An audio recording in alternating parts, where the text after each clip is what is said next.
رحیم الف لام میم اللہ لا الہ الا هو الحی القیوم نزل علیک الکتاب بالحق مصدقا لما بین یدیہ وانزل التوراۃ والانجیل آمنت باللہ صدق اللہ مولانا العظیم معزز و مکرم سامعین، کروڑا بار شکر ہے اس پروردگار عالم کا کہ جس نے آج کی صبح ہمیں پھر سے زندگی عطا فرمائی اور ہمیں یہ سعادت اور توفیق دی کہ ہم اپنے پروردگار کے ہاں آ کر سجدہ ریز ہوئے۔ یہ سورہ آل عمران اللہ کے فضل سے آج شروع ہو رہی ہے اور کل اس کی مختصر سی تفصیل بیان کی گئی تھی، مختصر سے مضامین ان کی وضاحت کی گئی۔ اللہ تعالیٰ فرماتا ہے الف لام میم، یہ حروف مقطعات ہیں، ان کی حقیقت، ان کی وضاحت کسی کے علم میں نہیں ہے سوائے اللہ اور اس کے رسول کے۔ اللہ اور اس کا رسول ہی جانتے ہیں کہ کیا راز کی باتیں ہیں، کیا حقائق ہیں ان کے اندر۔ اللہ نے اپنے محبوب کو قرآن کے ذریعے، وحی کے ذریعے باتیں بھیجی تو ہیں، لیکن وہ محض راز کی باتیں تھیں، وہ اپنے محبوب کو ہی بتائی، امت کو ان کی مکمل وضاحت نہیں بیان کی گئی۔ اللہ لا الہ الا هو الحی القیوم، فرمایا اللہ وہ ذات ہے کہ نہیں ہے کوئی معبود مگر وہی، اللہ کے علاوہ کوئی عبادت کے لائق نہیں ہے۔ یہ اللہ کا خاص وصف ہے کہ وہی معبود ہے، اس کے علاوہ اگر کوئی کسی کو معبود سمجھے گا وہ مشرک ہوگا۔ تو ان الشرک لظلم عظیم، کائنات کے اندر سب سے بڑا اپنی ذات پہ ظلم شرک کرنا ہے۔ جو مشرک ہیں وہ کبھی بھی جہنم سے نکالے نہیں جائیں گے۔ گناہ کبیرہ کرنے والا اس قدر اس کے گناہوں کے زمین و آسماں بھر جائے لیکن اس نے زندگی میں شرک نہ کیا ہو، یقیناً وہ جنت میں جائے گا، اس کی معافی ہے۔ لیکن جس نے شرک کیا اللہ کے ساتھ وہ کبھی بھی جہنم سے نکلنے والا نہیں ہے، وہ ہمیشہ جہنم میں رہے گا۔ الحی القیوم، فرمایا وہ اللہ کی ذات ہمیشہ زندہ ہے اور وہ پوری کائنات کے سارے نظام کو سنبھالے ہوئے ہے، قیوم ہے، زندہ کیے ہوئے ہے سب کو، پوری کائنات کے سارے نظام کو وہی سنبھالے ہوئے ہے۔ دنیا کا ہر کائنات کا ہر ذرہ اسی کا محتاج ہے، وہ کسی کا محتاج نہیں ہے۔ کائنات کی ہر چیز کو اللہ کی ضرورت ہے، اللہ کو کسی کی ضرورت نہیں ہے۔ کائنات کی ہر چیز اسی کی محتاج ہے، وہ کسی کا محتاج نہیں ہے۔ ہمارا چلنا پھرنا، اٹھنا بیٹھنا، دیکھنا بھالنا، کھانا پینا، لین دین معاملات اسی کے محتاج ہیں۔ اس کے اذن سے میری اور آپ کی زندگی کا نظام چل رہا ہے۔ وہ ایک لمحے کے کروڑوں حصے سے بھی کم توجہ الگ کر لے تو ہماری کائنات تباہ و برباد ہو جائے گی۔ وہ قیوم ہے، اسی نے نظام کو سنبھالا ہوا ہے پوری کائنات کے۔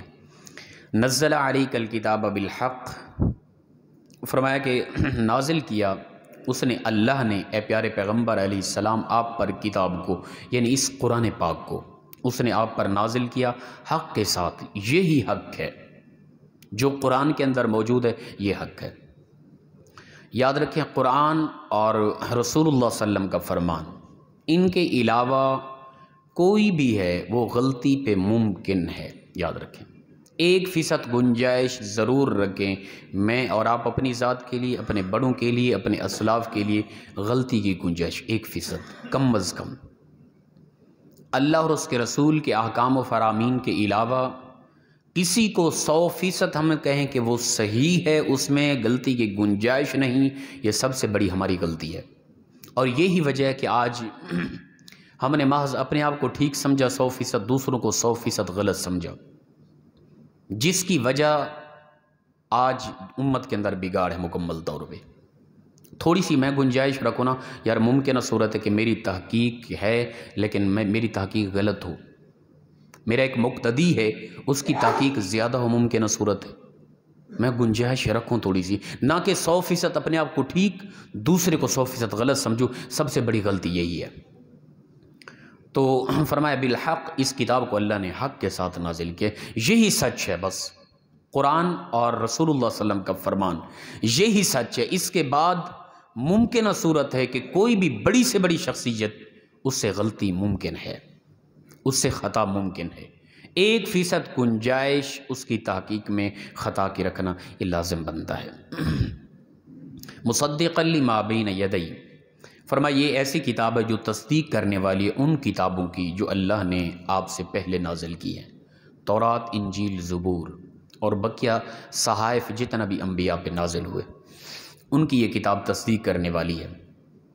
اچھا، اس کا مطلب یہ نہیں کہ جو ہمارے پاس اس وقت وہ کتابی شکل میں موجود ہے، تورات، انجیل، زبور، ٹھیک ہے نا، یا بائبل کی صورت میں ایک کتاب مکمل موجود ہے، جو کچھ اس میں ہے قرآن اس کو سچ کہہ رہا ہے اور تصدیق کر رہا ہے، ایسا نہیں ہے۔ اس سے مراد یہ ہے کہ جو اس دور کے اندر، ان انبیاء کے دور میں جو اللہ کی طرف احکام نازل ہوئے تھے انہی کی یہ تصدیق کرتی ہے، نہ کہ اس وقت جو صحائف کی صورت میں، کتاب کی صورت میں ہمارے پاس جو موجود ہے اس کی تصدیق نہیں۔ کیوں؟ اس لیے کہ ان کے اندر تحریفات ہو چکی ہے، یہ بدل چکی ہے۔ ان کے اندر تو 80% شرک لکھ دیا گیا ہے۔ اس وقت ہمارے پاس موجود ہیں تورات، انجیل، زبور، ان کے اندر تو بالکل من گھڑت باتیں اپنی طرف سے یہ لوگوں نے لکھ دی ہیں۔ قرآن پاک جن کتابوں کی تصدیق کر رہا ہے وہ ہو بہو یہی کتابی صورت نہیں، بلکہ وہ کتابوں سے مراد وہ کتابیں ہیں جو اللہ تعالیٰ نے اپنے گزشتہ انبیاء کے دور کے اندر نازل کی تھے، وہ احکام، ان کی تصدیق کرتی ہے یہ کتاب۔ اور فرمایا کہ وہ کون سی؟ وَأَنزَلَ التَّوْرَاةَ وَالْإِنجِيلَ، فرمایا کہ وہ تورات اور انجیل کو پہلے نازل کر چکا، من قبل هدى للناس، یہ تورات اور انجیل بھی لوگوں کے لیے ہدایت تھی، ٹھیک ہے نا، یہ بھی ہدایت تھی، لیکن اس وقت مکمل شرک اور گمراہی لکھی ہوئی ہے، اس کے اندر تحریفات ہو چکی ہیں، بدل چکی ہیں۔ قرآن پاک نہیں بدلا جا سکتا، اس کی حفاظت کا ذمہ خود اللہ نے اٹھایا ہے۔ انا نحن نزلنا الذکر وَإِنَّا لَهُ لَحَافِظُونَ، فرمایا بے شک یہ قرآن پاک نازل کرنے والا میں خود خدا ہوں اور میں ہی اس کی حفاظت کرنے والا ہوں۔ تو جس کی حفاظت کا ذمہ خود خدا اٹھا لے اس کی زبر زیر میں فرق آنا ناممکن ہے۔ اس وقت ہمارا چیلنج ہے پورے کفر کو، کتابی صورت میں جتنا بھی یہ قرآن پاک کائنات کے اندر موجود ہیں سب کو تم بہا دو، ختم کر دو، پھر بھی تمہیں کائنات کے اندر کروڑاں ایسے چھوٹے چھوٹے ننھے ننھے قرآن کے قاری نظر آئیں گے جو بغیر ایک غلطی کے پورا قرآن تمہیں سنا دیں گے۔ یہ اللہ تعالیٰ کی طرف سے کی گئی حفاظت کے ایک انداز ہے اور یہ دلیل ہے۔ قرآن پاک کبھی نہیں مٹ سکتا، اس کی ایک بھی زبر زیر میں فرق نہیں آ سکتا۔ کوئی مفہوم بدل لے تو اس کی اپنی خرافات ہیں، اس کی اپنی ذاتی طبیعت ہے۔ قرآن پاک کے ترجمہ اور الفاظ ان کو نہیں بدلا جا سکتا۔ تو اسی طرح فرمایا کہ یہ اس سے پہلے بھی جو کتابیں نازل کی اللہ نے وہ ہدایت تھی لوگوں کے لیے۔ وَأَنزَلَ الْفُرْقَانَ، اور فرمایا نازل کیا اس نے فرقان کو، اس قرآن پاک کو فرقان کہا گیا ہے۔ فرقان کہتے ہیں حق و باطل کے درمیان فرق کرنے والی کتاب، یہ فرق کر دیتی ہے، جو اس کی طرف متوجہ ہو جائے گا اسے پتہ چل جائے گا کہ حق اور باطل کیا ہے۔ حق و باطل کے درمیان یہ کتاب ہے قرآن پاک جو فرق کرنے والی ہے۔ ان الذین کفروا بآیات اللہ لہم عذاب شدید واللہ عزیز ذو انتقام، فرمایا کہ بے شک وہ لوگ جنہوں نے کفر کیا اللہ کی آیتوں کے ساتھ، قرآن پاک کو جھٹلایا، کفر کیا ان کے ساتھ، تو لہم عذاب شدید، ان کے لیے دردناک عذاب ہے، سخت ترین عذاب ہے۔ واللہ عزیز ذو انتقام، اللہ بڑا زبردست بدلہ لینے والا ہے۔ ایسے لوگوں کے ساتھ اللہ تعالیٰ زبردست بدلہ لے گا جنہوں نے اللہ کے اس قرآن کو، آیات کو جھٹلایا۔ اللہ اکبر۔ اس پر تبصرہ کریں اپنے ذاتی حوالے سے، اپنی زندگی کو مد نظر رکھ کے تو بہت لمبی بات ہو جائے گی۔ ہم انکار قرآن تو نہیں کرتے، لیکن ان احکام کے اعمال کے حوالے سے ہم کس قدر دور ہیں، اس طرف تھوڑا توجہ کریں۔ دو چیزیں ہیں بنیادی، ایمان اور نیک اعمال۔ ایمان لے آیا ہم، قرآن کی ہر آیت، ہر لفظ، ہر حرف پر ہم ایمان رکھتے ہیں، لیکن جو دوسری شرط پائی جا رہی تھی اللہ کے قرب کی، جنت کے حوالے سے، تو وہ ہے نیک اعمال۔ ہم اس طرف توجہ کریں کہ نیک اعمال کے حوالے سے ہم بہت کمزور ہیں۔ ان اللہ لا یخفی علیہ شیء فی الارض ولا فی السماء، اور فرمایا کہ بے شک اللہ وہ ایسی ذات ہے کہ نہیں کوئی چیز اس پر پوشیدہ، کچھ بھی اس پر پوشیدہ نہیں ہے، فی الارض ولا فی السماء، چاہے جو کچھ زمین اور آسمانوں میں ہے، ذرہ برابر بھی کوئی چیز ہے نا اس کے ہاں پوشیدہ نہیں ہے، وہ مکمل طور پہ جانتا ہے۔ ہمارے دلوں کے راز وہ جانتا ہے۔ میں تنہا کیا کر رہا ہوں، کیا میرا کردار ہے، کیا میرا انداز ہے، میرا رب خوب جانتا ہے۔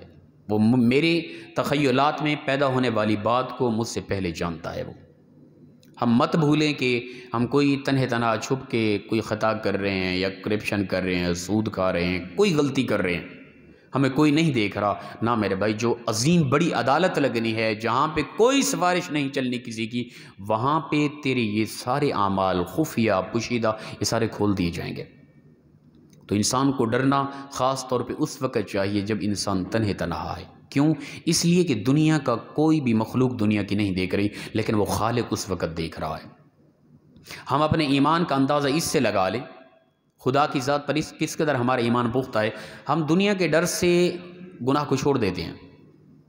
میں اپنی مثال اکثر دیتا ہوں، میں جب بھی دیکھوں گا کوئی میرا مقتدی ہے، مقتدی تو پھر الگ بات ہوتی ہے کہ مقتدی عزت کرتے ہیں، مقتدیوں کے سامنے ایک معیار ہوتا ہے انسان کا، اور مقتدیوں کے سامنے ان کے دلوں کے اندر ایک محبت ہوتی ہے خاص۔ ایک عام آدمی ہے جو مجھے جانتا ہی نہیں ہے، ان پڑھ ہے، سادہ ہے، بلکہ مجنون ہے، اس کے سامنے بھی میں گناہ کرنے سے باز رہوں گا، نہیں کروں گا، اس لیے کہ ایک انسان ہے، وہ دیکھ رہا ہے نا مجھے۔ لیکن جب کوئی مخلوق نہیں دیکھ رہی، اس وقت میں کر رہا ہوں، اس وقت مجھے یقین بھی ہے کہ میرا خالق اس وقت بھی دیکھ رہا ہے، لیکن خدا کا ڈر نہیں ہے، لوگوں کا ڈر ہے۔ یہ ہماری ایمان کی پختگی کا ایک عالم ہے۔ بہترین اور پختہ ایمان تب ہوگا جب مجھے لوگوں کا اتنا خوف نہیں ہوگا، اللہ کا خوف ہوگا۔ تنہا ہوں، گناہ کرنے لگا، یاد آیا کہ میرا رب تو دیکھ رہا ہے نا، جس نے مجھ سے پوچھنا ہے۔ انسان نے مقتدیوں نے دیکھ کر کیا کر لینا ہے؟ پھانسی دے دینی ہے کیا موت تو ویسے بھی آنی ہے۔ انسان دیکھ کر، کوئی بڑا سے بڑا بھی آدمی دیکھ کر کچھ بھی نہیں کر سکتا۔ جس طرح میں کمزور ہوں، مجھے دیکھنے والا ممکن صورت ہے مجھ سے زیادہ کمزور ہو، مجھ سے زیادہ گناہگار ہو، لیکن وہ خالق و مالک، وہ پروردگار جس نے گرفت کرنی ہے، جس نے حساب لینا ہے، جس کے سامنے کوئی طاقت نہیں ٹھہر سکتی، وہ دیکھ رہا ہے، اس کا کوئی خوف اور ڈر نہیں ہے۔ یہ ہمارے ایمان کی پختگی کی ایک عالم ہے۔ تو فرمایا هو الذی یصورکم فی الارحام کیف یشاء، وہی ذات ہے کہ جو تمہاری صورت کو بناتا ہے تمہاری ماؤں کے رحموں میں، ماں کے پیٹ میں تمہاری صورت، شکل و صورت کو بنا دیتا ہے وہ رب، کیف یشاء، جس طرح وہ چاہتا ہے۔ تمہاری شکل و صورت کس طرح اس نے بنانی ہے؟ جس طرح وہ چاہتا ہے۔ تمہارے ماں کے رحم میں، پیٹ میں تمہاری شکل و صورت کا انتخاب وہ کر دیتا ہے۔ یہ اللہ تعالیٰ کی وحدانیت اور قدرت کا انداز ہے۔ کائنات کے اندر جتنا بھی انسان ہے، آدم علیہ السلام سے لے کر آخری انسان تک، ہر ایک کی شکل صورت ظاہراً ایک طرح کی ہے۔ ہر ایک انسان، کوئی نہیں ہوگا کہ جس کے ناک دو ہوں، آنکھیں ایک ہو، ایسا نہیں ہوگا۔ کوئی نہ ہوگا کہ جس کے کان آنکھوں کی جگہ بھی لگے ہوں، ایسا نہیں۔ ہر ایک انسان کے دو آنکھیں ہیں، دو ناک کے نتنے ہیں، ایک منہ ہے، دو کان ہیں، دو ہاتھ ہیں، دو پاؤں ہیں، ایک طرح کا سر ہے، پورا وجود، دو بازو، ہر ایک چیز ایک طرح کی، ہر انسان کی بالکل ایک طرح کی شکل۔ لیکن آدم علیہ السلام سے لے کر آخری انسان تک کوئی دو انسان ایک شکل کے آپ کو نہیں ملیں گے۔ اس قدر نقش اللہ کے پاس موجود، یہ اس کی قدرت ہے۔ اچھا، یہ شکل و صورت سے ہٹ کے آپ یہ دیکھ لیں، آپ کی انگلیاں ہیں، آپ کا یہ انگوٹھا ہے، انگوٹھوں کے اندر جو لکیریں لگی ہیں، کائنات کے اندر کوئی دو آدمی ایسے نہیں ہوں گے جن کی لکیریں ایک طرح کی ہوں دو۔ یہ اس کی قدرت ہے۔ کائنات کے اندر آپ دیکھیں کہ کس قدر درخت ہیں، ہر درخت کے مختلف پتے ہیں، کوئی بھی کائنات کے اندر دو پتے ایک طرح کی ہو بہو ایک شکل کے نظر نہیں آگے، اگر یہ شکل ایک طرح کی ہے۔ ہو بہو ایک نمونہ پوری انسانیت کا، ہر ایک درخت کے ہر ایک پتے کا ایک طرح کا نمونہ ہوگا، لیکن شکل میں پھر بھی لازماً تبدیلی اور تغیر ہوگا۔ جو اس خالق و مالک کی قدرت ہے، وہ تخلیق کرنے والا ہے، اس کی یہ خاص شان ہے کہ اس نے انسان کو بنایا ہو بہو ایک طرح کی شکل، قد کے اندر، صورت کے اندر، ظاہراً بات ایک طرح کا نظر آئے گا، لیکن پھر بھی شکل میں فرق ہوگا۔ یہ اس کی قدرت ہے۔ تو فرمایا وہی ذات کہ جس نے تمہاری صورت بناتا ہے، جو تمہاری ماؤں کے رحموں میں جس طرح وہ چاہتا ہے۔ لا الہ الا هو العزیز الحکیم، نہیں ہے کوئی معبود، وہی اللہ ہی عبادت کے لائق ہے، وہی غالب حکمت والا ہے، وہی بہتر جانتا ہے کائنات کے نظام کو چلانے کو، وہی کائنات پر حاوی ہے، اسی کی قدرت میں، اسی کے ہاتھ میں تمام کائنات کی طاقتیں موجود ہیں۔ دعا ہے پروردگار مخلصانہ انداز میں ہم سب کو عمل کی توفیق عطا فرمائے۔ وآخر دعوایا ان الحمد للہ رب العالمین۔